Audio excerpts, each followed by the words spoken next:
Hello dear students, कैसे हैं? I hope कि आप सभी अच्छे होंगे एंड अच्छे से अपना तैयारी कर रहे होंगे। तो आज हम आप सभी के बीच लेकर आ चुके हैं फिर से क्लास 12th का जो है बायोलॉजी लेकर आ चुके हैं। और बायोलॉजी में आपका ये वीडियो का पार्ट 9 है। जो भी पार्ट 8 तक नहीं देखे हैं जा करके देख लीजिए, डिस्क्रिप्शन में प्लेलिस्ट का लिंक दिया हुआ है, जा करके आप देख ले, ठीक है। और पहले वाले वीडियो में आपको हम बताए थे किसके बारे में, शुक्राणु के संरचना के बारे में। उससे पहले वाले वीडियो में हम बताए थे शुक्राणु के निर्माण के बारे में, शुक्राणु का निर्माण कैसे होता है कि नहीं। तो उससे मतलब कि पार्ट 7 वाला में हम बताए थे शुक्राणु का निर्माण, उसके बाद शुक्राणु के संरचना के बारे में। अब जो अपना पढ़ने वाले हैं, किसके बारे में पढ़ने वाले हैं? अंडाणु का निर्माण। अब देखिए, अकेला कुछ तो होने वाला है नहीं। अकेला अगर शुक्राणु से ही इस सृष्टि पे नया नया जीवों का आना आगमन होता तो क्या अंडाणु को जरूरत पड़ता? दो जीवों को जरूरत पड़ता? नहीं होता, नहीं पड़ता। जैसे कि एक मोबाइल को चार्ज करने के लिए किसकी जरूरत पड़ती है? चार्जर की जरूरत पड़ता है कि नहीं। तो उसी प्रकार से एक जीवन को, एक सृष्टि को, मतलब एक लाइफ को, प्रोसेस को बनाने के लिए अंडाणु और शुक्राणु दोनों की जरूरत है, मतलब मेल फीमेल दोनों का जरूरत आता है। तो अब उसमें हम जान चुके हैं कि शुक्राणु का निर्माण कैसे होता है, किस प्रकार से शुक्राणु के कितने भाग में, मतलब कि जैसे कि पहले आपको पढ़ाए थे गुणन अवस्था होते हैं, वृद्धि अवस्था होते हैं, परिपक्वन अवस्था होते हैं। उसी प्रकार से अंडाणु में पढ़ेंगे कि कौन कौन सा अवस्था होते हैं और वो कौन कौन सा अवस्था पार करके अंडाणु का निर्माण होता है। तो क्या आप लोग तैयार हैं? बताएं नहीं। जिस प्रकार से एक मोबाइल के चार्जर को, मतलब मोबाइल को चार्ज होने के लिए एक चार्जर की आवश्यकता होता है, उसी प्रकार से एक नया जीव बनाने के लिए स्पर्म को किसकी जरूरत होता है? अंडाणु की जरूरत होती है। किसकी जरूरत? अंडाणु की जरूरत। अब हम आपको बताएं, जैसे कि आपके घर में कोई मेहमान आने वाला है, ठीक है। वो मेहमान कौन है? स्पर्म है। कौन है? मेहमान है, ठीक है। तो स्पर्म है। अब स्पर्म आ रहा है आपके घर में, अब अंडाणु है ही नहीं, तो आपके घर में मेहमान रुक के क्या करेगा? अगर आप किसी के पास जाते हैं, किसी के घर जाते हैं, वहां पे कोई आदमी नहीं रहेगा, ठीक है, कोई रह भी नहीं करेगा उस घर में, आप क्या कीजिएगा? नहीं रुकिएगा। क्या दिन रुकता है स्पर्म? आप लोग को बताए, कमेंट कीजिए जल्दी। मादा शरीर के जननांग में कितने दिन अंडाणु और शुक्राणु जो जाते हैं, स्पर्म जाते हैं, कितने दिन रुकते हैं? जल्दी कमेंट कीजिए। इससे पहले वाले वीडियो में आपको पढ़ाएं कितना दिन, 3 से 4 दिन रुकता है, 3 से 4 दिन, 5 दिन रुकता है, ज्यादा दिन नहीं रुकता। लेकिन ये जो है ये तो रुक जाता है, लेकिन आपके यहाँ जो मेहमान आएंगे क्या 1 घंटा नहीं रुकेगा? रुकेगा? नहीं रुकेगा, क्योंकि कोई है ही नहीं। तो उसी प्रकार से ये अगर वहां पे अंडाणु उत्सर्जन नहीं होता है, अंडोत्सर्जन जो होता है 14 से 17 इस दिन के बीच जो होता है अंडाणु उत्सर्जन होता है, अगर वो फिलिपियन ट्यूब में नहीं रहेगा तो वहां पे स्पर्म भी नहीं रुकेगा, वो बाहर आ जाएगा। तो उसी प्रकार से अपना इस वीडियो में पढ़ने वाले हैं, क्या पढ़ने वाले हैं कि किस प्रकार से अंडाणु का निर्माण होता है। क्या पढ़ेंगे? अंडाणु का निर्माण। और लास्ट में आपको क्या करना है, बस वही ऑब्जेक्टिव हम इसमें से अंडाणु का निर्माण में ऑब्जेक्टिव जो पूछा जाता है यहाँ से, उस वो पूरा हम लास्ट में दिए हैं। आप लोग को भी टेस्ट भी देना है। क्या करना है? टेस्ट भी देना है, ठीक है। तो एक बार आप लोग फटाफट कमेंट कीजिए कि यस सर हम तैयार हैं इस वीडियो के लिए, इस क्लास के लिए हम लोग तैयार हैं पूरा एक्साइटेड के साथ। कैसे सर अंडाणु का निर्माण होता है, किस प्रकार से बनता है अंडाणु, इसके लिए पढ़ने की तरह जल्दी जल्दी कमेंट कीजिए फास्ट में, ठीक है। फास्ट में जल्दी जल्दी कमेंट कीजिए, फिर मजा आएगा पढ़ने में। ऐसे थोड़ा आएगा, जब आप लोग कमेंट कीजिएगा फिर तब ना एक्साइटेड फील महसूस होता है कि नहीं। तो वही प्रकार से, ठीक। तो देखिए हम आपके बीच जो लेकर आ चुके हैं इंटर बोर्ड परीक्षा 2026 क्लास 12 का जो है बायोलॉजी लेकर आ चुके हैं, जिनमें कि ये वीडियो का कौन है 9 पार्ट है, ठीक है। कौन सा पार्ट है? 9 है। और जो नहीं देखे हैं पीछे वाला जाके देख लीजिए, क्योंकि ऑफलाइन वाला बच्चा को हम पहले बताते हैं, उसको हम क्लास में भी पूछेंगे। जो ऑब्जेक्टिव यहाँ दे रहे हैं हम पूछेंगे नहीं तो फिर दिक्कत होगा, मारे लाठी सोच कर देंगे, जो हो टेर है कि नहीं। तो देखिए ये क्या है? चैप्टर 3 है। क्या है? चैप्टर 3 है। चैप्टर का नाम क्या है? मानव जनन है। क्या है? मानव जनन। इंग्लिश में क्या कहते हैं? Human reproduction. क्या बोलते हैं? ह्यूमन रिप्रोडक्शन, ठीक, ये चीज है। उसके बाद इसमें जो आप पढ़िएगा, क्या पढ़िएगा? अंड जनन, मतलब अंडाणु का निर्माण। क्या पढ़िएगा? अंडाणु का निर्माण। अंडाणु की बनने की प्रक्रिया को क्या कहते हैं? अंड जनन कहते हैं। क्या कहते हैं? अंडाणु की बनने की प्रक्रिया को क्या कहते हैं? अंड जनन कहते हैं। शुक्राणु बनने की प्रक्रिया को क्या कहते हैं? शुक्र जनन कहते हैं, ठीक है। रेडी है? एकदम पूरा एक्साइटेड के साथ पढ़ना पूरा, ठीक है। चलिए स्टार्ट करते हैं फिर। तो अब देखिए हम आपको बताए हैं किसके बारे में पढ़े थे पहले अगला वाला वीडियो में? संरचना के बारे में। उससे पहले क्या पढ़े थे? शुक्राणु का निर्माण। लेकिन यहाँ पर भी अपना पढ़ेंगे किसके निर्माण के बारे में पढ़ेंगे? अंडाणु का निर्माण। किसके निर्माण के बारे में पढ़ेंगे? अंडाणु का निर्माण, ठीक है। देख रहे हैं किस प्रकार से क्या होता है? अंडाणु का निर्माण होता है ना।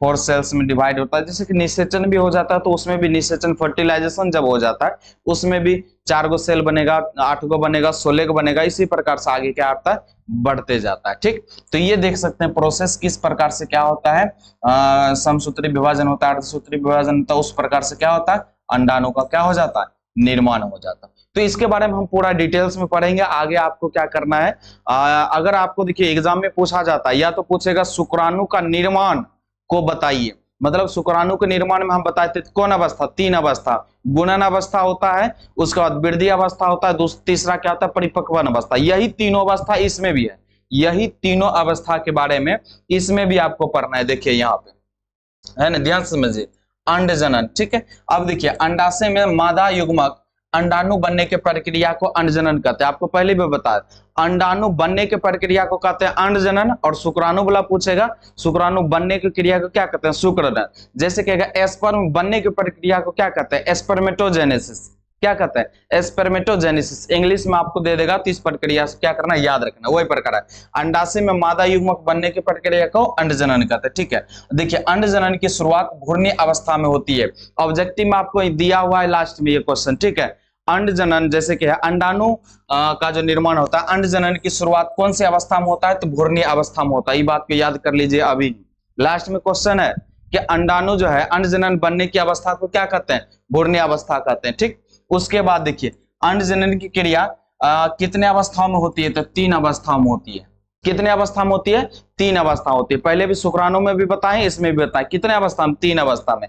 पहला जिसको गुणक अवस्था भी कहते हैं, गुणन अवस्था भी कहते हैं। ठीक है, गुणक अवस्था और गुणन अवस्था भी कहते हैं, जिसको मल्टीप्लिकेशन फेज कहते हैं। सीधा याद रखिए, नाम से भी पता चलता है, उसमें भी बताया था ना। गुणन मतलब क्या होता है, एक भाग एक है, उससे क्या होता है, अनेक होना चालू हो जाएगा, गुना होना चालू हो जाएगा। स्टार्ट मतलब कि एक है तो एक में क्या करेंगे, 1 से गुना करेंगे तो 1 होगा, लेकिन 2 में 2 से गुना करेंगे तो 4 हो जाएगा। तो उसी प्रकार से इसमें क्या हो जाता है, विभाजित होता है। 1 रहेगा तो उसी से क्या हो जाता है, 2 हो जाएगा, मतलब समसूत्री विभाजन हो जाता है, अर्धसूत्री विभाजन भी होता है। तो इसी प्रकार से क्या होता है, उसमें बनना चालू हो जाता है। ठीक है, तो गुणन मतलब गुना हो जाता है, और वृद्धि अवस्था यही आगे क्या करता है, बढ़ करके वृद्धि होना हो स्टार्ट हो जाता है, मतलब परिपक्वन होने स्टार्ट हो जाता है, विकास होना स्टार्ट हो जाता है उसी में। ठीक है, उसके बाद वो क्या हो जाता है, परिपक्वन हो जाता है। परिपक्वन अवस्था मतलब क्या होता है, विकास हो जाता है। मतलब जैसे होता है ना कि अब जैसे आपके बच्चा में आपका बचपना होगा, छोटापन होगा, आपको कोई मतलब कि कोई भी प्रकार का दिक्कत महसूस नहीं होता होगा, जो हुआ घर में क्या हुआ नहीं हुआ कोई नहीं पता चलता होगा, है कि नहीं। लेकिन अभी आपके घर में कुछ भी प्रॉब्लम हो तो उसमें आप सुख दुख का समझते हैं। आप क्या हो गए, परिपक्वन अवस्था में हो गए, मतलब मैच्योर हो गए, आपका माइंड क्या हो गया, वहां पर मैच्योर हो गया है ना। तो वहां पर आप समझने लगे हैं कि मेरे घर में क्या प्रॉब्लम है या नहीं प्रॉब्लम है। हम पढ़ेंगे और पढ़ करके कुछ बड़ा मतलब कि बनेंगे, बड़ा आदमी बनेंगे, ऑफिसर बनेंगे, जो भी आपका ड्रीम होगा वो बनिएगा। तो आप क्या करें, आपका माइंड वहां से क्या अभी मैच्योर, आप इन चीजों को सोचने समझने लगे।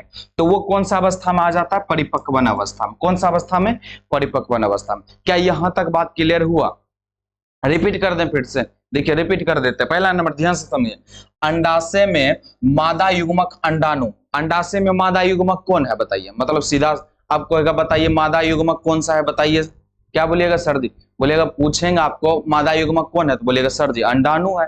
अब पूछेंगे पुरुष युग्मक कौन है तो कहिएगा शुक्राणु है कि नहीं। और उसके बाद फिर पूछेंगे अंडाणु बनने की प्रक्रिया को क्या कहते हैं, बोलिएगा सर जी अंडजनन कहते हैं।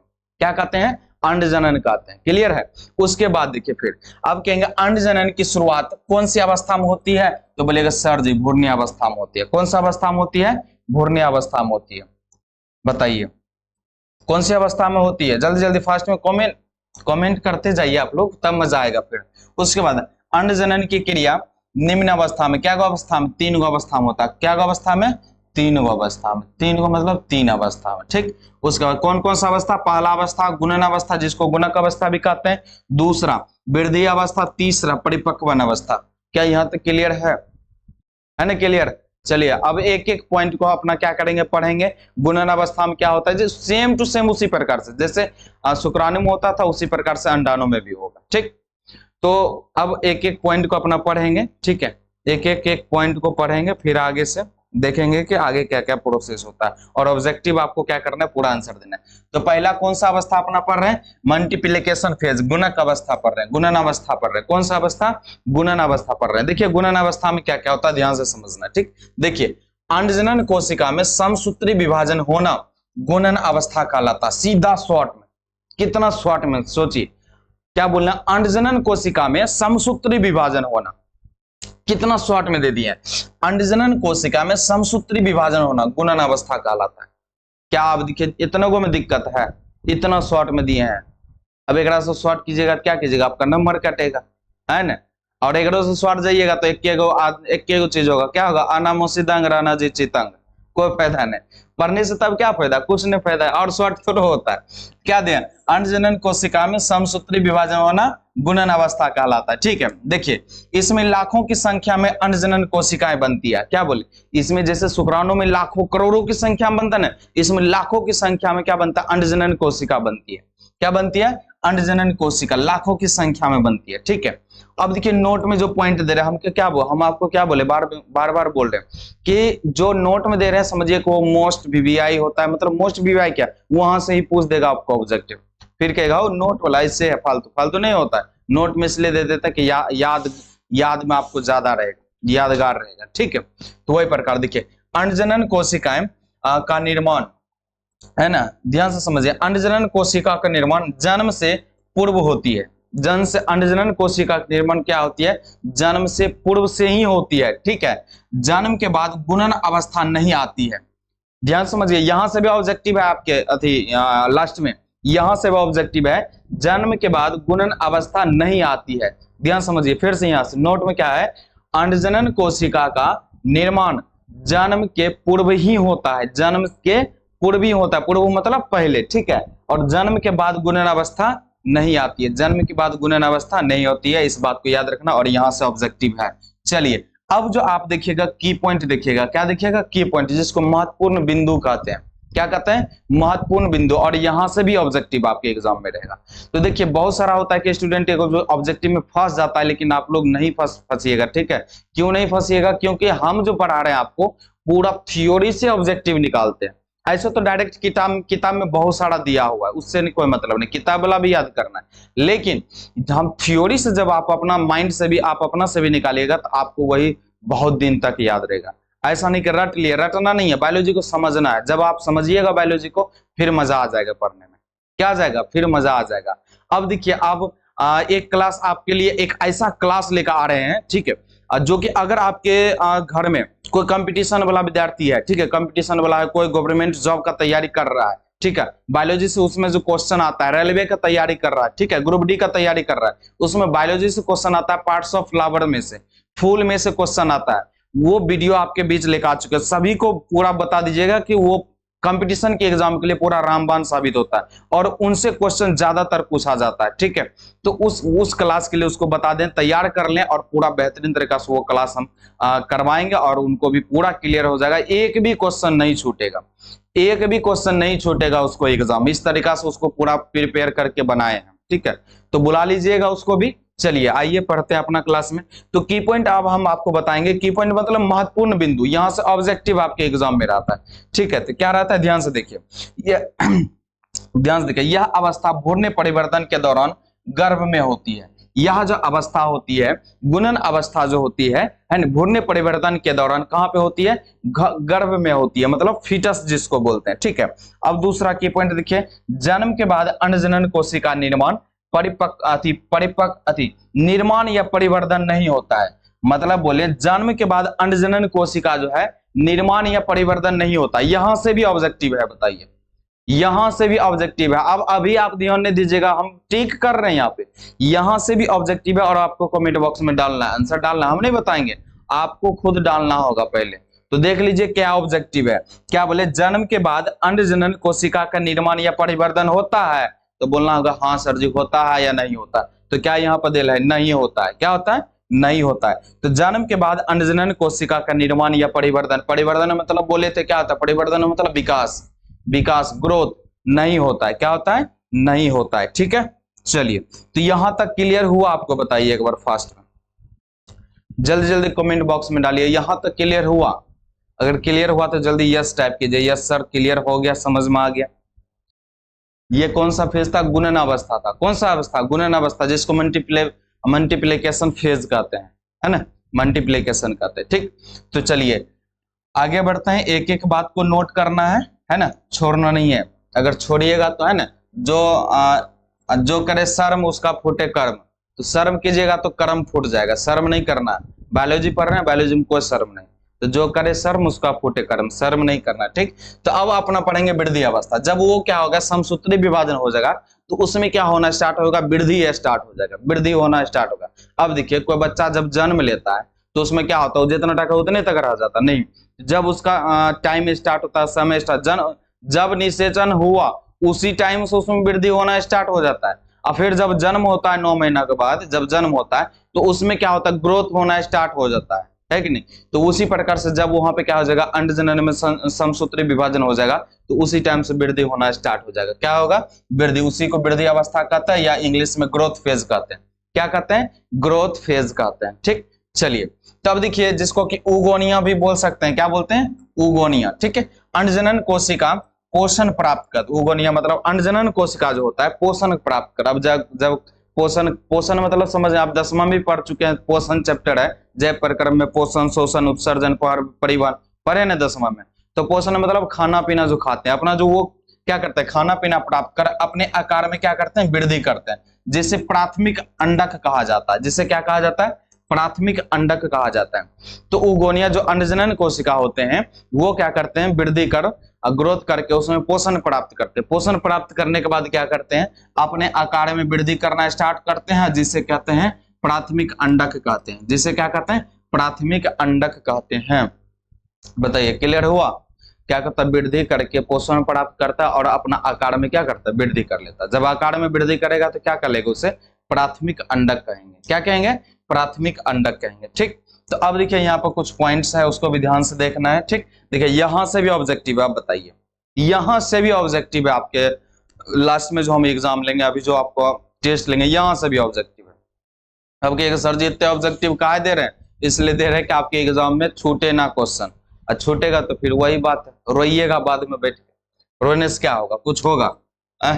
कुछ होगा रोने से? रोने से कुछ नहीं होगा, है कि नहीं? एक दिन रोइएगा, उसके बाद नंबर तो वही नंबर बढ़ नहीं जाएगा, नहीं बढ़ेगा। तो अभी आपको नंबर बढ़ाने का चांस है, आपके पास है चांस कि हम नंबर बढ़ा सकते हैं आपकी मेहनत से। ठीक है, ऐसा नहीं बढ़ेगा।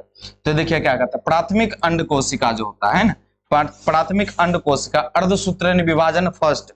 कौन सा? अर्धसूत्रीय विभाजन फर्स्ट की, है ना, प्रोफेज फर्स्ट में यौवन R1 तक अवरुद्ध रहती है। अवरुद्ध रहती है। अवरुद्ध मतलब विरोध, मतलब क्या होता है बताए? विरोध मतलब रोकना, अवरुद्ध रहती है। तो वही बात बोला, प्राथमिक अंड कोशिका अर्धसूत्री विभाजन फर्स्ट। प्राथमिक अंड कोशिका जो है अर्धसूत्री विभाजन फर्स्ट की, है ना, प्रोफेज फर्स्ट में यौवना आरंभ तक क्या करती है? अवरोध रहती है। क्या रहती है? अवरोध रहती है। ठीक है, तो यहाँ सब ऑब्जेक्टिव रहेगा, पूरा ध्यान से देखना है, पूरा नोट कर लीजिए। जब नोट कीजिएगा ना तो आपको क्या होगा, लास्ट में जो हम टेस्ट लेंगे उसमें आपको आंसर देने में पूरा मजा आ जाएगा। ठीक है ओके, चलिए तो ये हो गया आपका कौन सा अवस्था? ये हो गया, ये होगा वृद्धि अवस्था। अब आपको पढ़ेंगे अब परिपक्वन अवस्था। कौन सा अवस्था आप पढ़िएगा आप लोग? परिपक्वन अवस्था। परिपक्वन अवस्था आपको बोले थे मैचुरेशन फेज। कौन सा फेज? Maturation phase. ठीक है, तो अब देखिए परिपक्वन अवस्था में अपना क्या देखेंगे, है ना। तो इसमें देखिए क्या आता है, प्राथमिक अंडक यौवन आरंभ में अपना है ना, अपना विभाजन पूरा करता है। प्राथमिक अंडक जो होता है यौवन आरंभ में अपना विभाजन जो होता है, अलग अलग जो टूट टूट के अलग जो विभाजन होते हैं वो अपना क्या होता है? पूरा कर लेता है। क्या कर लेता है? पूरा करता है। ठीक है, और पूरा करने के बाद जिससे द्वितीयक अंडक बनता है। कौन सा अंडक बनता है? द्वितीयक अंडक बनता है। हम पहले जो चित्र आपको दिए हैं वो चित्र लास्ट में आप बना लीजिएगा, पूरा अच्छा रहेगा। जब चित्र बना लीजिएगा ना लास्ट में तो आपको नंबर और अच्छा से दे देगा। चित्र नहीं बनाएगा तो फिर नहीं देगा। देखिए बायोलॉजी में जो है डायग्राम, डायग्राम से आप एक डायग्राम का भी वीडियो लेकर आएंगे। ठीक है, डायग्राम का एक वीडियो लेंगे। डायग्राम मतलब नहीं समझे, चित्र, चित्र जो बनाते हैं, नर जनन तंत्र, मादा जनन तंत्र, मुकुलन, हाइड्रा, ये सब चीज का जो है ना अमीबा हो गया, ये सब चीजों का हम एक वीडियो लेकर आएंगे आपके पास, ठीक है। और उसमें हम बताएंगे कि कौन कौन सा चित्र इंपॉर्टेंट है, जिससे कि चित्र बनाने से इतना अच्छा चित्र बना दीजिएगा आपका नंबर नहीं कटेगा एग्जाम में। अब चित्र बनने आता है, बायोलॉजी ले लिए, बायोलॉजी क्यों लिए, चित्र है उसमें भरल है, चित्र भरल है, चित्र बनाइएगा नंबर नहीं काटेगा। एग्जामिनर क्या करेगा, नंबर, चित्र बनाया भाई, इतना मेहनत किया, मार दो नंबर, मार दो, सीधे दे दो नंबर, ठीक है। तो चित्र बनाना सिखाएंगे हम, अपना से खुद बनाएंगे चित्र कि किस प्रकार से आप चित्र बनाइएगा तो आपको पूरा में पूरा नंबर मिल जाएगा, ठीक है। चित्र भी इसमें भरा हुआ है, तो वही बात है, ठीक। उसके बाद देखिए, प्राथमिक अंडक यौवना आरंभ में अपना विभाजन पूरा करता है, जिससे द्वितीयक अंडक बनता है। देखिए कौन सा अंडक बनता है, द्वितीयक अंडक बनता है। कौन सा अंडक, द्वितीयक अंडक बनता है। ये 2 बार पॉइंट हो गया, क्या हो गया, ये 2 बार पॉइंट लिखा गया, ठीक है। तो इसको क्या करना है, एक पॉइंट को स्किप कर देना है, ठीक है, स्किप कर देना मतलब कि हटा देना है, 2 बार पॉइंट हो गया, ठीक। तो अब देखिए यहाँ पे हम इंपॉर्टेंट पॉइंट, जिसको कहते हैं की पॉइंट, क्या कहते हैं, की पॉइंट, इंपॉर्टेंट पॉइंट, महत्वपूर्ण बिंदु आपके बीच लेकर आ चुके हैं। कौन सा बिंदु, महत्वपूर्ण बिंदु। तो उन चीजों से क्या होगा, आपका ऑब्जेक्टिव बनेगा। बार बार बोल रहे हैं ऑब्जेक्टिव बनेगा, ऑब्जेक्टिव बनेगा, ऑब्जेक्टिव बनेगा, ऑब्जेक्टिव पर पूरा फोकस। लिखने में तो आप लिख दीजिएगा, ऑब्जेक्टिव एक गलत हुआ तो एक नंबर आपका गया, सोचिए। तो देखिए, एक मादा में यौवना आरंभ के समय 60 के से 80 के प्राथमिक पोटक पाए जाते हैं। क्या बोले, ध्यान से समझिए, एक मादा में यौवना आरंभ के समय 60,000 से 80,000 प्राथमिक पोटक पाए जाते हैं। यहां से भी क्वेश्चन पाएगा आपके एग्जाम में, सोचिए क्या क्वेश्चन रहेगा। एक मादा में यौवना आरंभ के समय कितना से कितना प्राथमिक पोटक होते हैं, तो बोलिएगा 60,000 से 80,000 प्राथमिक पोटक होते हैं, ठीक है। उसके बाद देखिए नेक्स्ट, प्राथमिक पोटक में परिवर्तन से द्वितीय पोटक तथा तृतीयक पोटक बनते हैं। क्या बोले, यहां से ध्यान से समझिए, मतलब यहां से बोले हैं प्राथमिक पोटक में परिवर्तन से, जब प्राथमिक पोटक परिवर्तन होगा तो द्वितीयक पोटक बनेगा, और द्वितीयक पोटक से कौन सा पोटक बनेगा, तृतीय पोटक बनेगा। कौन सा बनेगा, तृतीय पोटक। प्राथमिक से द्वितीयक, द्वितीयक से तृतीयक पोटक बनेगा, इन बातों को याद रखना, ठीक। उसके बाद तृतीय पोटक से परिपक्वन पोटक, जैसे ग्राफियन पोटक बनता है ना, ग्राफियन पोटक पूछ देगा आपको एग्जाम में, ठीक है। ग्राफियन पोटक कैसे बनता है, तो क्या होता है, प्राथमिक पोटक से द्वितीयक, द्वितीयक से तृतीयक, और तृतीयक में क्या होता है, ध्यान समझिए, तृतीयक पोटक में परिपक्वन, जैसे कि ग्राफियन पोटक बनता है, जिससे प्रपोटक भी कहते हैं या फटते हैं। क्या होते हैं, प्रपोटक मतलब कि फटते हैं, और फटने से द्वितीयक है ना, द्वितीयक अंडा क्या हो जाता है, मुक्त हो जाता है। इस क्रिया को अंडो उत्सर्ग कहते हैं। इस क्रिया को क्या कहते हैं, अंडो उत्सर्ग कहते हैं। जो कि जैसे कि 1 तारीख को कोई महिला जो है मानसिकुलर सर्किल हुआ, उसका 5 तारीख तक में खत्म हो जाएगा। 5 से लेकर के उसके बाद जो है 14 तारीख तक, 14 तारीख आगे पीछे हो सकता है, 14 तारीख तक में फिर से एक नया अंडाणु बनेगा, और 14 या 15 तारीख को किसी दिन अंडो उत्सर्ग हो जाएगा। क्या हो जाएगा, अंडो उत्सर्ग हो जाएगा। अगर उस दिन 14 या 15 तारीख को, उस दिन अगर अंडो उत्सर्ग हुआ, ठीक है, उस दिन अगर मतलब कि अगर वो संभोग हुआ, तो वो 100% है कि कंफर्म है कि वो जो है ना प्रेग्नेंट हो सकती है, ठीक है। प्रेग्नेंट हो मतलब गर्भधारण अवस्था में आ सकता है वो महिला, ठीक है। तो यहां तक समझ में आया परिपक्व अवस्था में क्या होता है, परिपक्व अवस्था में किस प्रकार से होता है। और अब जो है आपको हम क्या करेंगे, ऑब्जेक्टिव पूछना चालू करेंगे, ठीक है। ऑब्जेक्टिव पूछना चालू करेंगे, टेस्ट जल्दी जल्दी कमेंट बॉक्स में डाल दीजिए, आप लोग फटाफट डाल दीजिए कि कौन कौन सा ऑब्जेक्टिव आपको यहाँ पर हम पहले पढ़ाएं, और यहाँ पर देख सकते हैं कि आ रहा है, ठीक है। जल्दी जल्दी डालिए, फास्ट में डालते जाइए कमेंट बॉक्स में। ऐसे नहीं होता है, कमेंट बॉक्स में डालिए मन लगा करके, तब ना मजा आएगा पढ़ने में। देखिए आगे पीछे हो गया, चलिए एक आंसर आ गया क्या। चलिए, तो पहला, अंडजनन की प्रक्रिया कहाँ होती है, बताइए। अंडजनन की प्रक्रिया कहाँ होती है, नहीं पता है। चलिए यहाँ पे नहीं आया आंसर, यहाँ पे आ चुका है, कोई बात नहीं। तो बताइए कहाँ होती है अंडजनन की प्रक्रिया, कहाँ होती है। पहला, अंडजनन नलिका, अंडाशय में, गर्भाशय में, उसके बाद गर्भनाल में, कहाँ पे होता है अंडजनन की प्रक्रिया, कहाँ होती है सर जी, कहाँ होती है बताए। अंडजनन याद रखिए, अंड नलिका में, अंडाशय में, गर्भाशय में, कहां पर होगा, बता दें राइट आंसर, बता दें। चलिए वेरी गुड, आप लोग तो आंसर ही पढ़ाते हैं। नहीं, पहले कमेंट बॉक्स में डालिए, ऐसे नहीं होगा। कमेंट बॉक्स में डालिए फिर मजा आएगा। कमेंट बॉक्स में जल्दी बताइए क्या होगा राइट आंसर। तो इसका राइट आंसर हो जाएगा, क्या हो जाएगा, बी हो जाएगा। क्या हो जाएगा, बीज।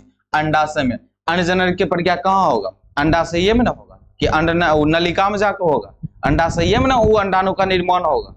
तब इतना समझदार हो आप लोग, तैयो पर गड़बड़ा देते हैं। काहे गड़बड़ाते हैं, मतलब गड़बड़ कर देते हैं। ठीक है, चलिए नेक्स्ट क्वेश्चन है, अंडजनन की शुरुआत कब होती है, कब होती है अंडजनन की शुरुआत, बताइए। पहले ऊपरे में हम बोले थे कि ऑब्जेक्टिव पूछेंगे, तो वहीं से है ये क्वेश्चन। कौन कब होती है बताइए, यौवन के समय, जन्म के बाद, भ्रूण अवस्था में, मानसिक धर्म के समय, कौन अवस्था में होती है बताइए फास्ट में।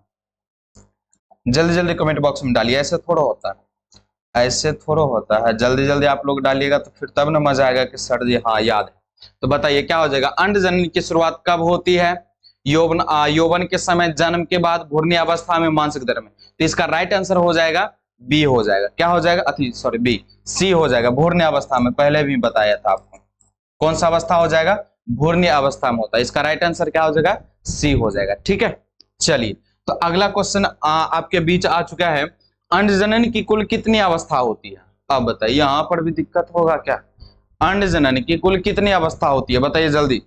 3 का राइट आंसर मारिए आप लोग फास्ट में। क्या गो होती है, दो गो, 3 गो, 4 गो, 5 गो, क्या गो होती है जल्दी बताइए कमेंट बॉक्स में डालिए। ऐसा नहीं होता है खाली परलस होता है, वही लिखते लास्ट में हम दे दिए हैं कि ऑब्जेक्टिव। आपका टेस्ट भी हो जाएगा, हम जो पढ़ाएं आपका ध्यान कहाँ था, है कि नहीं, ध्यान कहाँ था, कहाँ रखते हैं आप लोग पढ़ते हैं तो ध्यान कहाँ रखते हैं, जल्दी बताइए कहाँ ध्यान रखते हैं, डालिए कमेंट बॉक्स में। देख रहे हैं यहाँ पर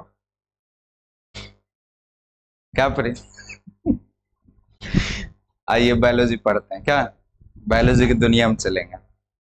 जल्दी जल्दी डालिए कमेंट बॉक्स में, इसका राइट आंसर क्या हो जाएगा, अंडजनन की कुल कितनी अवस्था होती है। अंडजनन जो होता है, अंडाणु का निर्माण जो होता है, आपको बोले थे कितना अवस्था होता है, उसमें भी बताए थे एस्पर्म का जब निर्माण होता है उसमें क्या कितना अवस्था में निर्माण हुआ था बताइए फास्ट में। क्या गो, 2 गो, 3 गो, 4 गो, 5 गो, कौन सा क्या गो अवस्था होता है जल्दी बताइए। बी, 3 अवस्था। कौन कौन अवस्था सर जी, वही अवस्था क्या बोलते हैं, गुणन अवस्था, उसके बाद कौन परिपक्वन अवस्था, और क्या बोलते हैं वृद्धि अवस्था। मतलब सीधा सीधी बोलना है, गुणन अवस्था, वृद्धि अवस्था, परिपक्वन अवस्था, ठीक है, और फालतू चीज नहीं बोलना है। अब गुणन अवस्था में कौन सा विभाजन होता है जल्दी बताइए फास्ट में, अर्धसूत्री विभाजन, समसूत्री विभाजन, अपवर्तन, परिवर्तन, क्या होगा जल्दी बताइए फास्ट में, अर्धसूत्री विभाजन या समसूत्री विभाजन या अपवर्तन विभाजन। क्या क्वेश्चन, गुणन अवस्था में कौन सा विभाजन होता है जल्दी बताइए फास्ट में, जल्दी कमेंट बॉक्स में डालिए, सबका देखिए डाल दीजिए एक तरफ से। और जब वीडियो का जब खत्म हो जाए लास्ट में आपको वीडियो में आना है और पूरा का आंसर डाल दीजिए आप लोग, ताकि कि हम भी चेक कर सके कौन कौन क्या किया है, आंसर सही सही दिया है। तो इसका राइट आंसर क्या हो जाएगा, बी हो जाएगा। क्या हो जाएगा, बी हो जाएगा इसका राइट आंसर, समसूत्री विभाजन। कौन सा हो जाएगा, समसूत्री विभाजन होगा। ठीक है, चलिए अब अगला क्वेश्चन आपके बीच आ चुका है फिर से। ठीक है, गुणन अवस्था किस काल में होती है, गुणक अवस्था जो होती है, गुणन अवस्था किस काल में होती है, यौवन काल में, जन्म के बाद, भ्रूण अवस्था में, वृद्धा अवस्था में, कौन सा अवस्था में होता है बताइए फास्ट में।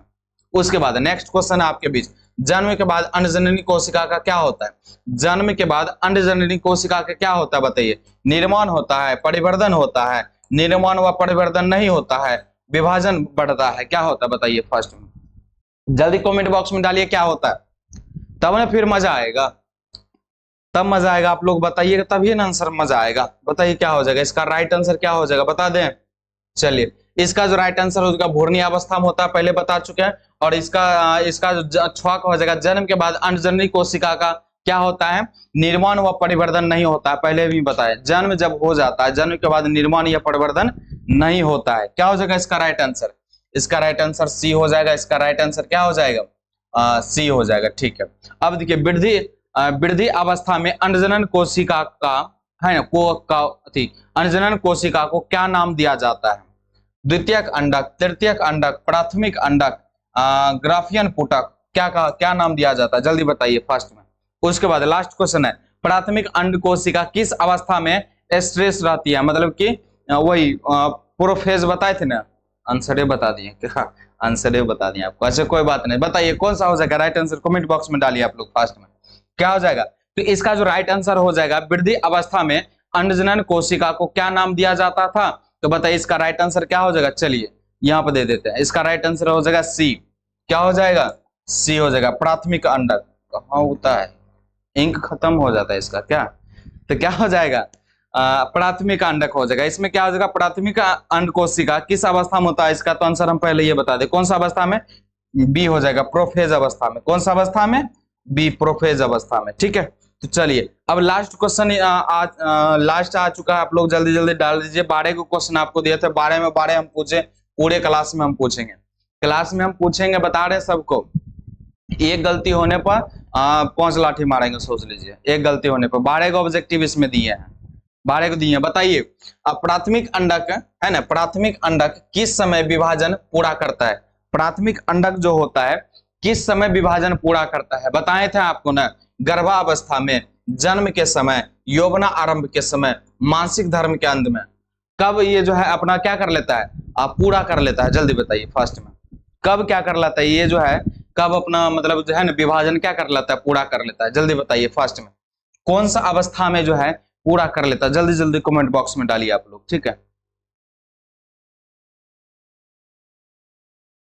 जल्दी जल्दी कमेंट बॉक्स में डालिए आप लोग।